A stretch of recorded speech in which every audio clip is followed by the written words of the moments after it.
მოგესალმებით ბათუმელების პირდაპირ ეთერში ჩვენ ბათუმში ვართ საკონსტიტუციო სასამართლოსთან ეს უკვე ტრადიციული შეკრების ადგილია სადაც მოქალაქეები დგანან პროევროპულ საპროტესტო აქციაზე ყოველდღიურ რეჟიმში მოქალაქეები არ წყვეტენ ამ პროტესტს რადგანაც თვლიან რომ მაშინ როცა ქვეყანაში ცდილობენ რომ დაამყარონ დიქტატურა მაშინ როცა ამ ქვეყანას უკეტავენ გზას პირდაპირ მნიშვნელობით ევროპისკენ რაც პირდაპირ ნიშნავს საფრთხის შექმნას ამ ქვეყნის თავისუფლებისთვის, ამ ქვეყნის სახელმწიფოებრიობისთვის, რადგანაც რჩება საქართველოს მარტო დაუცველი პარტნიორების და მეგობრების გარეშე, აგრეთვე რუსეთის პირისპირ ამ დროს არ შეიძლება შეჩერდეს წინააღმდეგობა და მით უმეტეს არ შეიძლება შეჩერდეს წინააღმდეგობა მაშინ როცა ქვეყანას ყავს სინდისის პატიმრები, პოლიტიკური ტყვეები და სწორედ ესპანელებია ახლაც გამოკრული ამ პროევროპულ საპროტესტო აქციაზე თავისუფლება რეჟიმის ტყვეებს მიეცით ბავშვებს წამალი ან კიდევ ერთი ასეთი ბანერია გამოკრული ბათუმის პროევროპულ საპროტესტო აქციაზე ასევე უკრაინის დროშა, საქართველოს დროშა, ევროკავშირის დროშა და ეს პროევროპული აქცია გრძელდება. მინდა დაველაპარაკო ბათუმის პროევროპული აქციის მონაწილეებს ბოლო პოლიტიკურ ამბებზე, მათ შორის აი ბოლო გადაწყვეტილებაზე, როცა შექმნეს შინაგან საქმეთა სამინისტროში ახალი სამმართველო, სიძულვილის ენის წინააღმდეგ ბრძოლის სამმართველო, ასე ქვია ყოველ შემთხვევაში ამ ახალ უწყებას, სადაც 10 ადამიანი დასაჯდა და ამ უწყებამ უნდა გააკონტროლოს საჯარო სივრცეებში, კონკრეტულად კი Facebook-ში გამოყენებული ტერმინები მოქალაქეების მხრიდან ხომ შეიცავენ სიძულვილის ენას. ჩვენ ვნახეთ არაერთი შემთხვევა აქამდეც, როგორ დასაჯეს ადამიანები ჯარიმებით და პატიმრობებით, როცა საქმე ეხება ქართული ოცნების მთავრობის წარმომადგენლის შეურაცხყოფას და ასე ცნობილია ოცნების რეპრესიული კანონები, თქვათ ერთ-ერთი რეპრესიული კანონი შეეხება იმას, რომ მათ გამოყვეს ცალკე მუხრად ის, რომ საჯარო თანამდებობის პირის უпростоრად შეურაცხყოფა არის დასჯადი ადმინისტრაციული წესით და თვითონაცემის როგორც ჯარიმას, ასევე ადმინისტრაციული წესით პატიმრობას. და სწორედ ამ სამმართველომ უნდა მოაგროვოს ასეთი ფაქტები, დაათვალიეროს Facebook გვერდები, Facebook სივრცეები, ვინმე კომენტარებს წერს და ამ შემდეგ შეადგინოს ოქმები მოქალაქეების წინააღმდეგ. ჩვენ მხარდამჭერებით შეიძლება დაისაჯონ ასეთი იყო მამუკა მდინარაძის განმარტება, რომელიც ქართული ოცნების ერთ-ერთი ლიდერია, თუმცა მოქალაქეებს აქვს საფუძვლიანი ეჭვი, სწორედ წინა საქმეებიდან გამომდინარე, რომ დაისჯებიან არა ოცნების მხარდამჭერები და ის სტროლბოტების მთელი ქარხანა, რომელიც ამუშავებს ოცნება, სწორედ სიძულვილის ენის გასააქტიურებლად და სიძულვილის ენა ჩვენ ვიცით, რომ გააქტიურა სწორედ ქართულმა ოცნებამ და მათი დანერგილია ეს ლექსიკაც და ეს რიტორიკაც, მაშინ როცა ჩვენ გვახსოვს იგივე ყავალაშვილის გინება, მათ შორის პარლამენტის ტრიბუნიდან და პირდაპირ წახალისება ასევე ქართული ოცნების ლიდერებისგან აგრესიის და შეურაცხყოფელი განცხადებების, ფრაზების და მათ შორის სიძულვილის ენის და ჩვენ ვხედავთ მთელი ამ პერიოდის განმავლობაში, რომ ამის გამო არავინ არ დასჯილა. მოდი გავესაუბროთ აქციის მონაწილეებს, რას ფიქრობენ ისინი ამ საფრთხეზე, მაშინ როცა უკვე მუშაობაში შეუდგა ახალი სამმართველო. მოდი რომა დოლაპერიძეს გავესაუბრები. რომა სახელმწიფოებისა ბოდიში გაწყვეტინებთ, მაგრამ პირდაპირ ეთერში ვართ. საინტერესოა თქვენი მოსაზრება ახალ სამმართველოზე, შექმნეს ახალი სამმართველო, სიძულვილის ენის წინააღმდეგ უნდა იმუშაოსო და Facebook-ში შეისწავლოსო, ვინ რა კომენტარს დაწერსო, ხომ არ შეიცავს ეს რამე შეურაცხყოფელ განცხადებას და სიძულვილის ენაზე. რა მოლოდინი გაქვთ? ვისთვის ან რატომ დასჭირდა ივანიშვილს ამ უწყების შექმნა თქვენი აზრით? საინტერესო არის ჩვენი რეალობა იმ რომ ფაქტურად განსხვავებას არ არაკეთებია გასინამდვილე შეგვიძლია ვთქვათ, იმიტომ რომ რუსეთშიც ასე იყო, დღემდე ასე არის, ბელარუსშიც ასე არის, ანუ სანამ Facebook-ს აკრძალა საბოლოო ჯამში, მაშინ ესე იყო, ანუ რაღაც დონეზე ესე აქტიური ადამიანები იქნებოდა, ანუ რაღაც გარკვეული ზღვარზე უფრო მეტად აქტიური ადამიანები იქნებოდა სოციალში, მათ საწინააღმდეგოდ მუშაობდა ეს თავდაპირველად. ანუ ესეც პრობლემაა თქვენი აზრით, ასე უყურებს რეჟიმი, რომ სოციალურ ქსელში არ უნდა ისმოდეს კრიტიკა? ნებისმიერი ადამიანი, ვინც გარკვეულ ზღვარზე ოდნავ მეტ აქტივობას შეთავაზებს საზოგადოებას, მათ შორის კომენტარების სტატუსები, იმეილებს ჩაწერს და ასე შემდეგ, მის საწინააღმდეგოდ იქნება ეს მიმართული. და რასთავარია, ხო, აქ ბელარუსში და რუსეთში როგორი იყო, ხო, მე რამოდენიმე кейსი მაქვს ეგეთ რომ იმ ადამიანებს საერთოდ არ ქონდა მსგავსი ტიპის კომენტარები ან განცხადებები ან სტატუსები, მაგრამ საბოლოო ჯამში სასამართლოში მაინც არგუმენტად და ფაქტად მოუყვანეს, რომ შენ ეს დააშავე. მიუხედავად იმისა, რომ ეს ადამიანი აცხადებენ მსგავსი არაფერი არ გაუკეთებია, გაუყალბეს, ანუ მათი ნათქვამი იყო, რომ აი გააყალბეს ეს კონკრეტული ფაქტი და მაინც მათ საწინააღმდეგოდ გამოხმარეს. წარმოიდგინე, რომ ფოტოშოპით გააკეთო რაღაც იქ სტატუსი და შემდეგ ამ ადამიანს საწინააღმდეგოდ იყო გამოყენებული. ხო, ჩვენთანაც ასე იქნება დიდი ალბათ. ანუ ხედავთ ამ რისკებს და საფრთხეს, რომ შეიძლება ის რაც ახლა ხდება რუსეთში და ბელარუსიაში ესი არის უკვე, ანუ ასე მოხდება ჩვენთანაც. არაფერი განსხვავებული არ არის, თქო, საერთო ჯამში იცი როგორ იქნება ადრე თუ გვიან მიხვდებიან რომ ძალიან დიდ შრომასთან არის საქმე, ამას ძალიან დიდი რესურსი ჭირდება, ერთად იყოს მაგალითად 10 ადამიანი პროლად დასაქმებული, რომელიც ეს ყველაფერი აღრიცხოს, სადღაც აი ჩვენ ნახავთ დაახლოებით წელიწად ნახევარი 2 წლის მერე 10 ადამიანი უცებ გახდება 1500-მდე და როდესაც 500 იქნებიან, ხო, აი წარმოიდგენ მაშინ მიხდებიან, რომ ეს თურმე ძალიან დიდ ხარჯებთან არის დაკავშირებული, მაინც არაეფექტურია, მოდი Facebook-ს ერთ დავგზავნოთ. ხო. აი ეგეთ რაღაცას გააკეთებია. ანუ შეიძლება აგეზავნო Facebook-იც ან თქვენ ფიქრობთ, რომ შეიძლება ამაზე წავიდეს. რუსეთში ასე იყო, ერთ-ერთი ასე იყო თავიდან მონიტორინგ საწარმოებდა სადღაც 20 ადამიანი, შემდეგ ბევრად მეტი გახდა და გარკვეული პერიოდის შემდეგ საერთოდ მიხვდნენ, რომ ეს ძალიან დიდი ხარჯთან არის დაკავშირებული, საერთოდ აუგზავნოთ ეს სოციალური ქსელები, ეს რომ ბევრად რო იაფი დაგვიწყდა. გარე ამ დროს გამოსავალ. რას ფიქრობთ ამგვარ მოსაზრებაზე, რომ პირიქით მოქალაქეებმა გაუგზავნონ მაქსიმალურად ბევრი იგივე მტკიცებულება, ეგრეთ წოდებული სკრინშოტი თქვა Facebook-ში, როგორ აყენებენ შეურაცხყოფას, ხო, ქართული ოცნების წარმომადგენლები ან ხელისუფლება.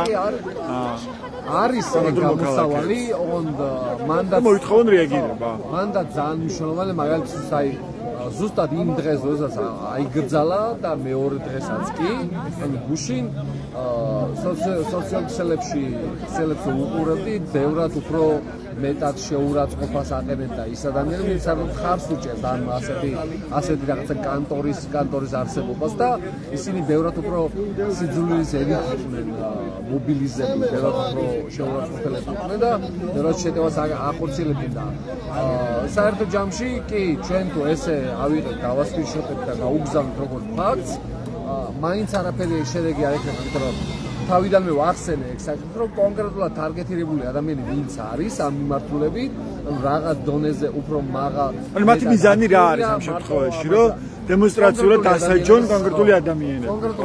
და ჩვენ ვთქვით, შეიძლება კრიტიკული აზრი და კრიტიკული განწყობა ქართული ოცნების მიმართ დასჭადი. შეიძლება აღმოჩნდეს პატიმრობაში. მაგალითად მე სოციალურ საერთოდ არ ვარ აგრესიული.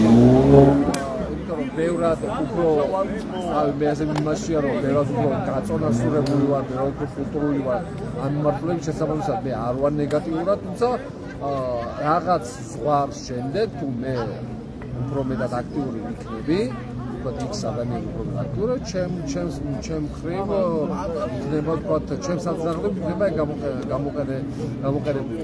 არის საშუალებები, რა თქმა უნდა, როგორც ბელარუსში ესე არის საშუალებები, რომ სხვა ალტერნატიული Facebook-ები გააკეთო აქტიურობა და ზუსტად ამან გამოიწვია საბოლოო ჯამში იმის მიხვედრა, რომ ამ რაღაც კანტორას აზრი არ აქვს, იმიტომ ადამიანმა მაინც სხვა Facebook-ს და სხვა ქსელებს ქმნიან და იმით თქვა აქტიურობენ და საბოლოო ჯამში ამის ხარჯზე მივიდნენ დასკვნამდე, რომ მოდი საერთოდ გავაუქმოთ Facebook-ი. მალე იქნება დიდი აბორტები და თქვენ. მადლობა, ეს რომედოლო ბერიძე იყო, თქვენ მას უსმენდით ბათუმელობის პირდაპირ ეთერში. ეს ბათუმის პროევროპული საპროტესტო აქცია, მოქალაქეები ისევ დგანდნენ საკონსტიტუციო სასამართლოსთან, ისევ ამ უწყვეტ საპროტესტო აქციაზე. ნონა, თქვენ მინდა გაგესაუბროთ, შეიძლება ხო ერთწოდით, რას ფიქრობთ ამ ახალ სამართველოზე, შუსუსში შეიქმნა ახალი სამართველო, სიზულვილის ენის წინააღმდეგ ვაპირებთ ბრძოლასო. რატომ დასჭირდა ამ ნაბიჯზე წასვლა ივანიშვილს თქვენი აზრით? მოგესალმებით. მე მიმაჩნია, რომ ამ ნაბიჯით ისინი ცდილობენ გააკონტროლონ მათ წინააღმდეგ და ზოგადად ჩვენს ქვეყანაში არსებული მდგომარეობა. მე ასე მიმაჩნია. ანუ კრიტიკული აზრი აღარ უნდა ისმოდეს, ეს არის მათი ამოცანა, რომ დააშინონ ადამიანები. ნამდვილად კი. რომ კრიტიკული აზრი ქვეყანაში აღარ არსებობს, რომ ადამიანებმა ვერ გაიგონ ის თუ ნამდვილად რა ხდება ჩვენს ქვეყანაში. ეს არის დაშინების და პროტესტის ასე ვთქვათ ჩახშობის ერთ-ერთი მეთოდი და დაშინების. რას ფიქრობთ, რომ მოქალაქეებმა გაუგზავნონ თავად ამსახველი სკრინშოტები, თქვათ, როცა ქართული ოცნების წარმომადგენლები ან დეპუტატები აყენებენ შეურაცხყოფას მოქალაქეებს? ეგ ძალიან სასაცილოა ნამდვილად ასე თუ მოხდება, იმიტომ რომ ბევრი მათი მხრიდან ასეთი კომენტარები ვიცით, თუნდაც არა მხოლოდ პროტესტის მონაწილეების მიმართ, ყველა იმ მოქალაქის მიმართ, ვინც აქტიურად გამოხატავს თავის პოზიციას და საკუთარ აზრს. არ ვიცი ამით რის მიღწევას ცდილობენ, მაგრამ საზოგადოება არ მიმაჩნია, რომ გაჩერდეს. კრიტიკული აზრის გამოხატვა არის მნიშვნელოვანი და წარმატებებს უსურვებ მათ ამ ახალ მმართველობაში. ძალიან სამწუხაროა, რომ ჩვენი ქვეყნის რესურსიც იხარჯება მსგავს ბრწყალებში მომსახურებაში და სამმართველოს შექმნაში იმის ნაცვლად, რომ ნამდვილად მიხედონ მნიშვნელოვან საკითხებს ქვეყანაში. ხო, მართლა ძალიან ბევრი პრობლემაა, ხო, მათ შორის იგივე წამალი ბავშვებს, რომლის გამოც თქვენ აგროვებთ პეტიციას ბათუმში, ხო? რამდენი ხელმოწერა შეგროვდა ბათუმში მოქალაქე, იმიტომ რომ ირაკლი კობახიძე მაგალითად ახსენებს სწორად ამას, რომ აი ხალხის ფულიაო ბიუჯეტი და ასე ვერ დავხარჯავთ ჩვენ ამის. კონკრეტულად უნდა დაიხარჯოს, ნამდვილად თქვა ეს მომენტი, ზუსტად ამ მომენტიდან როგორც მახსოვს დაიწყო ხელმოწერების შეგროვება აქტიურად და მე მიმაჩნია კიდევ უფრო გამეორე თქვენ შეაგროვეთ ხელმოწერები, ხო, რამდენი ხელმოწერა შეგროვდა? შეგროვდა ბათუმში. ეს რამდენ დღეში? ეს შეგროვდა დაახლოებით 4 დღეში. პირველი 2 დღე უფრო აქტიურად მუშაობდით ამაზე, შემდგომ ინციდენტის შემდეგ რაც მოხდა ბესეუსთან, კი, შემდგომ უკვე დავდგით მაგინდა და უკვე რა თქმა უნდა, იმდენად ყურადღებას უკვე აღარ აქცევ. წასაკითხი იყო, მაგრამ მაინც შეგროვდა ძალიან ბევრი დადებითი პოზიტიური განწყობა მიიღეთ მოქალაქეების მხრიდან, მადლობა, ჩახუტება და თბილი დამოკიდებულება მათი მხრიდან. ხო, ხომ არის ცნობილი რაიმე, თქვა ამ გამოძიების შესახებ, დაიბარეს თუ არა მოდიგვე ეს პროფესორი გამოკითხვაზე, რომელიც ვინც თქვენ თავს დაგეცხათ და საუბრობთ იძალადა ამ ადამიანს. ამ ეტაპზე, როგორც ჩემმა ადვოკატმა მოახსენა, ველოდებით მხოლოდ გამომძიებელის მხრიდან ზას, რათა გამოგიცხონ მხოლოდ სხვა ინფორმაცია სამწუხაროდ არ მაქვს. თუ დაზარალებული სტატუსი არ მოგანიჭეს? ჯერ არა. სამწუხაროდ ჯერ არა, თუმცა ანუ ეს სტატუსი არის საჭირო, რომ თქვენ გქონდეთ ცნობა საქმის მასალებთან დაკავშირებით და რა ეტაპზეა გამოძიება. ანუ ეს ინფორმაცია რომ გქონდეთ. ანუ ეს სტატუსი თქვენთვის არ მოუნიჭებია, ხო? მადლობა, ნონა მირზოევა. მადლობა, ნონა, რომ დაგვისმენთ, რომ მოდი გავისაუბროთ სხვა მოქალაქეებს ასევე. ჯემალ, შევერთ ზუსტით ვიხარით თქვენი დამოკიდებულება Facebook-ის გაკონტროლებაზე, დაიწყო უკვე Facebook-ის კონტროლი, ასე ვთქვათ, ჩამოვაყალიბეთ ახალი სამმართველო შუსუსუში, სიზუვილის ენის წინააღმდეგ გვიბრძვითო. თქვენ რას ფიქრობთ, რის წინააღმდეგ იბრძვის ეს სამმართველო და რატომ დასჭირდა Facebook-ის გაკონტროლება ივანიშვილს? არ ვიცი, ან დაშინების ახალი ის არის, რაღაც მეთოდი მოიფიქრეს, ალბათ.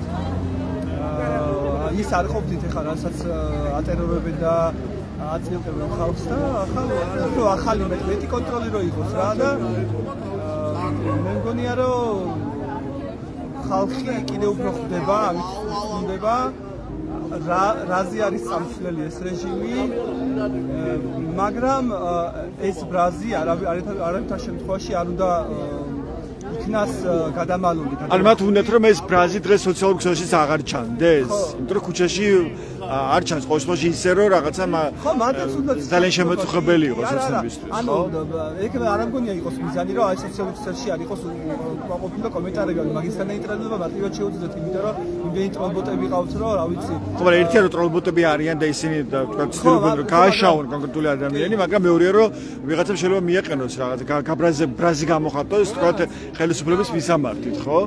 ეს შეიძლება არ მოსწონს ამას, რომ აი რა ვიცი, ვიღაცა პროტესტს აფიქსირებს ღია. ანუ ზაღლიყებს ისე როგორც არ ეგრე არ არიან. ლეგიტიმურობაზე ხო კანონი მათ მიიღოს, რომ აი არ დამიძახო რომ არ ლეგიტიმური ვარ, თორე დაგშჩი. ხო, არა, ლეგიტიმურობა სხვა თემა არის და ეხლა თუ რაღაცა ვიღაცას კრიტიკულს დაწერს და რაღაცა სიზული შეხება და სიზული ისენა ძალიან ცუდიანაა, მაგრამ ეს რა თქმა უნდა იქნება დამშელი ისა ვერკეტი, რომელსაც გამოიყენებენ იმ ოპონენტების წინააღმდეგ, რა თქმა უნდა, მათი მოწინააღმდეგეების წინააღმდეგ და არა იმისთვის, რომ ანუ ყველა მხარეს იყოს ეს სიზული ისენა. ნუ ჯერ ეგ ახალი კანონი ხომ არ მიუღიათ, ხო, აქ არსებული სიზულის აინას როგორ უნდა ებრძოლოს იმ სტრუქტურამ, რომელიც თავად სიზულის შემოქმედი არის ფიზიკურადაც და ყველანაირად. ანუ ეს აბსურდი, რომ შუსუზეა. ხო, რა თქმა უნდა შუსუზეა, ანუ ძალადობის ის არის, რა ქვია, ორგანო არის, არა რაღაცა კანონის დაცვის და სამართალის დაცვის, ანუ ორმაგი სტანდარტები აქვს კანონი მხოლოდ მათთვის კანონობს, ყველასთვის არა, ერთეულებისთვის საერთოდ როგორ უნდა უპასუხონ მოქალაქეებამ გამოწვევას გონიაზე? როგორ უნდა უპასუხონ და ალბათ უნდა მიხვდნენ, რომ ბრძოლა უნდა დავიწყოთ ჯერ საკუთარი თავის შეცვლის და იმის მომზადებით, რომ ცვლილებები მალე იქნება ოღონდ გაწელი დროში და ასევე ის, რომ მე თვითონ რუსულ ოცნებას ვეტყოდი, რომ აი მაშინ როდესაც ანუ სოციალები აკრძალეს, მედიები აკრძალეს ასე შემდეგ, სხვადასხვა ქვეყნებში არის ხოლმე ამის მაგალითები. ეგ იყო ბოლო წვეთი, რომელმაც მოიტანა ისა რა იმ რეჟიმების ცვლილება, ხო? რა ვიცი, მე მგონია ცოტა თხილად უნდა იყვნენ, ანუ თვითონ სასარგებლო ჩვენს რომ გაზი შენობაში არა. ნუ ამოუყანენ ხალხს ისერში ამ ყველაფერს, იმიტომ რომ ძალიან ბევრი უკმაყოფილება არის ყველგან დაგროვებული და არ ვიცი, ერთიანად იხოვნებს და დასრულდება ეს რეჟიმის და ნახოთ როდის იქნება. დიდი მადლობა თქვენ, ეს ჯემალ კახიძე იყო, თქვენ მას უსმენთ ჩვენს პირდაპირ ეთერში. მე შეგახსენებთ, რომ ჩვენ ვართ ბათუმის პროევროპულ საპროტესტო აქციაზე. აქ ხედავთ როგორც გამოფენილ დროშებს საქართველოს, ევროკავშირის და უკრაინის, ასევე ბანერებს, თავისუფლება რეჟიმის ტყვეებს, მიეცით ბავშვებს წამალი. პროევროპული აქციის მონაწილეები არა მხოლოდ ბათუმში, არამედ მთელი ქვეყნის მასშტაბით თვლიან, რომ არ უნდა შეჩერდეს ეს პროტესტი, მაშინ როცა ამ ქვეყანას ყავს პოლიტიკური პატიმრები, სინდისის ტყვეები და მაშინ როცა ამ ქვეყანაში ქართული ოცნება აპირებს და ცხადია ჩანს მისი მიზანი, რომ დაამყაროს მასური დიქტატურის დამყარება.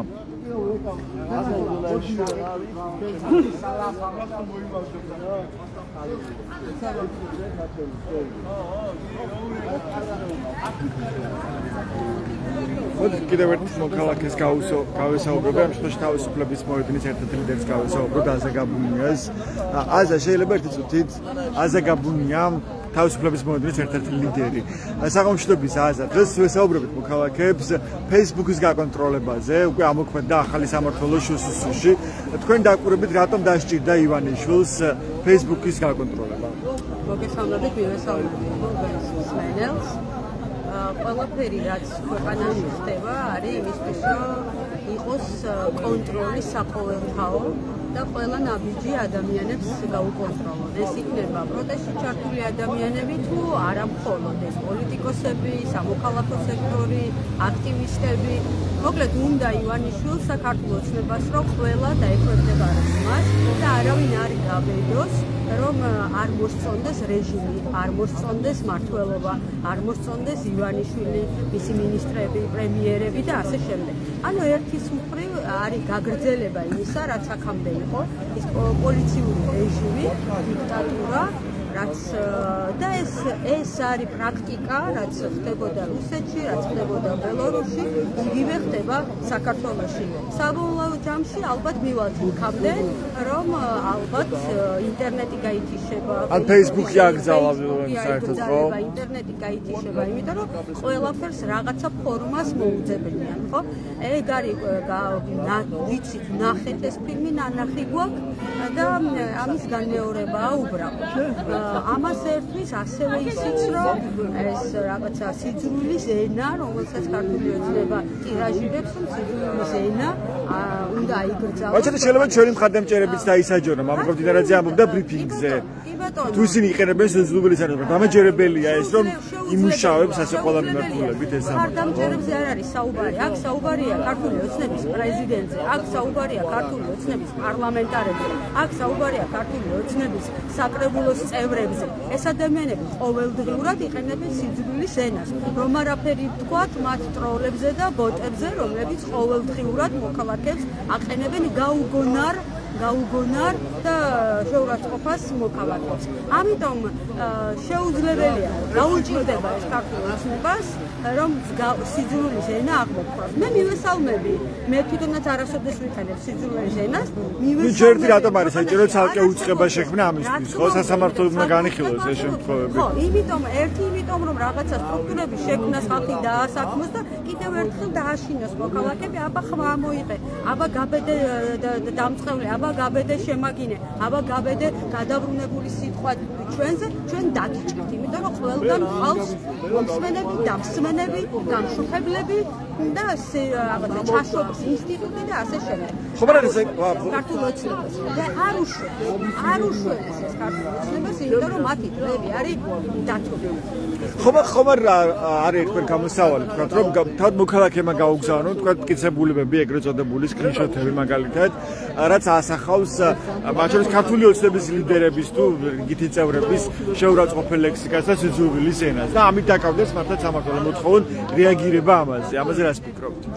ბოდიში ვერ გავიგე. ან როცა თქვენც ამოვდით ხო, რომ ქართული ოცნების ლიდერები თავად არიან დაკავებული სიძულვილის ენით. აი მოქალაქეებმა რომ ამის ამსახველი მტკიცებულება, ჩვენ ტროლების და ბოტების ან მხარდამჭერების, კოორდინატორების ასე შემდეგ, მათი სიძულვილის მართლაც ენის გამოხატულება შეკრიბონ როგორც მტკიცებულება და გაუგზავნონ ამ სამართლოს, რომ აი ამაზე უნდა ქონოთ რეაგირება. იცით რა, ეს არის უმარტივესი საქმე. უმარტივესია, იმიტომ რომ მილიონობით მაგალითი არსებობს სოციალურ ქსელებში, ხო? სამხარადიდან დაწყებული აველაშვილით დამთავრებული. როგორც პირდაპირ ახალისებდა, შესაძლოა ბათუმის შემთხვევაში თქვა იგივე აგრესიას. წარმოუდგენელი ამბავია. აქტივისტების წინააღმდეგ. ამბავია, როდესაც აქტივისტები, პრეზიდენტი, პრემიერს არ უკადრია მე მგონი მსგავსი რამ, ან მე არ მახსოვს ეს ფაქტი, მაგრამ ყოველ შემთხვევაში ქართული ოცნებაში ლომად არიან ადამიანები, რომლებიც ამ სიძულვილის ენას იყენებენ. ჩვენ ადამიანებს, მოქალაქეებს ყოველდღე შეგვიძლია მსგავსი кейსები შევკრათ და მივაწყვეტოთ აი ამ ფიქრობთ რომ ეს შეიძლება იყოს გამოსავალი, რომ თქვა აი მიმართონ მოქალაქეებმა ასეთი кейსები ამ სამართლოს. რატომაც არა, მე მგონია რომ იქნება და მოუწევს, ამის ნახვა მოუწევს და ამ კომისიას მოუწევს არნახული მასალების გაშიფრვა და უნდა დაიწყონ რა თქმა უნდა საკუთარი მხარდამჭერები და საკუთარი პრემიერები და სასაცილოა საერთოდ დღეს ქვეყანაში, როცა უამრავი პრობლემა გვაქვს, განვიხილავდეთ აი ამ საკითხებს, მაგრამ ქართული ოცნება როგორი ხელისუფლებაც არის, ზუსტად იმავე საქმეს ასრულებს. მეტი არ შეეფერებათ პრინციპში. თქვენ ძალიან ოპტიმისტური პროგნოზი გაქვთ. რამდენი დღეები დათვლილია ოცნებისა, ხო წაღანა აღნიშნავთ. რატო ფიქრობთ რომ ეს ასია? იმიტომ რომ ჯერჯერობით არაფერს არ თმობს ივანიშვილი, პირიქით იღებს თითქოს ყოველკვირეულად რაღაც ახალ სამმართველოს ქმნეს ან ახალ კანონს იღებს, რომ როგორმე ჩაახშოს ეს კრიტიკა და პროტესტი ქვეყანაში. ყველა ეს ნაბიჯი, რომელსაც ქართული ოცნება დგამს და ჩვენ ამკაცრებს, ართულებს, მარწუხებს, უჭერს, ეს ყველაფერი მიუკითხებს იმისკენ, რომ მას ძალიან უჭირს. და როგორც აი მაგალითად ძაღლს საბელს უჭერ, ის გარბენას, გაქცევას და აგრესიაზე გადადის. სწორედ იგივე შეიძლება ვთქვათ ქართულ ოცნებას. მე არაერთხელ მithქვამს და კიდევ ერთხელ ხაზ გავუსმენ. ქართული ოცნება აქვს პოლიტიკური აგონია და აგონიაში ჩავარდნილი პოლიტიკური პარტია თუ რეჟიმი ცდილობს ყველაფერი გააკეთოს იმისთვის, რომ ადამიანებს მოუჭირონ მარწუხი. სინამდვილეში ეს მარწუხი თავად მათ რეჟიმს ეჭირება და ის აუცილებლად მოიქმნება. დიდი მადლობა. ეს აზეგაბუნია იყო თავისუფლების მოედნის ერთ-ერთი ლიდერი. თქვენ მას უსმენთ ჩვენს პირდაპირ ეთერში. ასეთი იყო ბათუმელების პირდაპირი ჩართვა ამ საღამოს ჩვენ მოქალაქეებს, პროევროპული აქციის მონაწილეებს გავესაუბრეთ. ბოლოს რამდენიმე დღის წინ შექმნილი ახალი სამმართველოს შესახებ. 1 ივნისიდან შეუდგა მუშაობა შუსუსში ახალი სამმართველოს სიძულვილის ენის წინააღმდეგ.